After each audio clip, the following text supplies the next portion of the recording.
Let's bring back the panel. Christina Bellantoni, Jennifer Rubin, Cynthia Tucker. Okay, electability is going to be another argument that Mitt Romney is going to make. A couple of swing state polls. The NBC Wall Street Journal poll comes out tonight.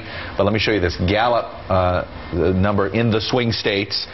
Mitt Romney leads President Obama by 5 points here, 48-43. It's closer, but Newt Gingrich does lead President Obama. So, Christina, if you're Newt Gingrich, you say, hey, I'm beating him 2, but you can look at all of these polls. It is clear Romney's more competitive against President Obama.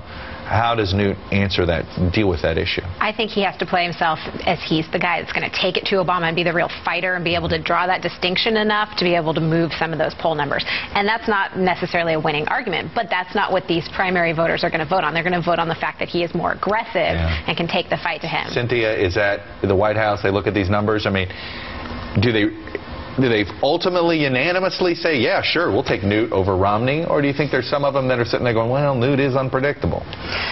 He's very unpredictable, but so is this electorate. That's the problem if the Democrats decide, oh, yeah, please, don't choose choose your nominee. Careful what you wish for. Exactly, because some of us remember 1980, Jimmy Carter, Ronald Reagan. They picked Reagan, didn't exactly. They? Yeah.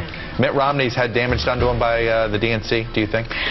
No, I think he's actually used that within the party to say, look, I can take a punch and I can hit back. I think their best days were when they were fighting about that ad that went up in New Hampshire. That was, I think, one of their strongest days. All right, shameless plug time. All right, I will say Roll Call's front page has 2 big stories that we've really been on top of from the beginning. This vice chairman of the conference and the Senate Republican leadership today. Turned into a Tea Party litmus test. Establishment we predicted a couple weeks ago. It's very interesting. Ron Johnson. So, he's going to pull this off? Maybe. It's a litmus test, Cynthia? Well, I'm going to plug an obscure thriller. If you've been following Newt Gingrich, you know that he likes doomsday scenarios. Well, there's a thriller called 1 Second After, which posits an electromagnetic pulse attack against the United States. New York Times did a fascinating story about this the other day. It's an interesting read. The science may be dubious, but it's a fun read. Michael Crichton writes about that stuff. What do we got?